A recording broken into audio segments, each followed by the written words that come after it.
Hi all, Sean here from Gympie Golf Course, just with a quick little talk about how you might play bunkers in wet conditions like this. So as you can see, it's raining, only lightly, so we thought we'd just come out here onto the 18th green. This is the one bunker shot where no one really likes because you've got the whole clubhouse looking at you and everyone on the deck. So we want to make sure that we get this right. So in the wet conditions like this, people are a bit scared about the sand being hard and compact and how to deal with it. So I just want to help you out with how you might deal with it. So you can see what happens. The rain comes in, the ground gets compacted, and it gets pretty firm. Okay, whereas when it's in dry conditions, the sand is quite light and fluffy, and it's not as firm, so your club digs in a little bit more. So we don't want to be scared of that firm sand. We just want to understand your wedge and how it works, and I thought I'd show you this if you don't mind. So what I've got here is a lie board, and I'm sitting my club on the ground with a square face. So you'll notice that the back edge of the club is sitting on the lie board, but the front edge is actually just elevated slightly. So there's a little bit of an angle or a V there that's created between the front edge, the back edge, and the ground. That angle's measured in degrees, and it's called bounce. So if you look at the back of your wedge, sometimes they've got a bounce angle on it. You need to know what that is, and you need to know what it does, okay? So basically the idea is firm sand, you need small bounce, so you can keep the face nice and square.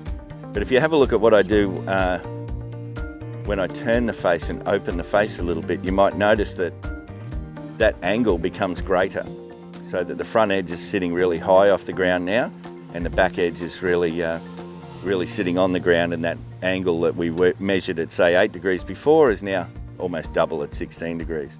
So if you had soft sand and you needed the club to come out of the sand, you might open the face and create high bounce.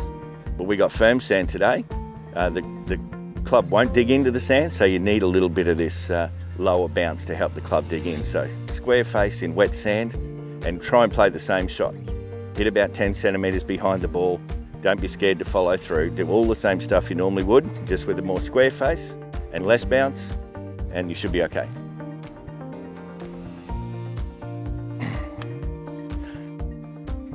So I thought I might just have a couple of practice swings here. It's not what you'd normally do, of course, but we want to keep the face nice and square, and we want to be happy to hit the sand, and we want to follow through. So it's good to get used to feeling what your club's going to do when it hits the sand. You'll also notice the divot's shallow, the divot's nice and short, and if you were able to watch the sand's landing out onto the green, roughly where I want the ball to land.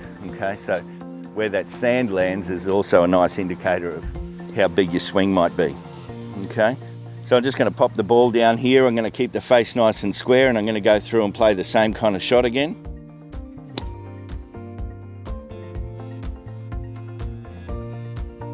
A little bit big, that one. So what you'll notice is that when the sand is quite compact like this, you might not need to do as big a swing. So just do a slightly smaller swing than you normally would, and you'll still see the ball come out with a bit of spin. I might try that one more time and just see what happens. Nice square face again. Hit the sand about 10 centimeters before it.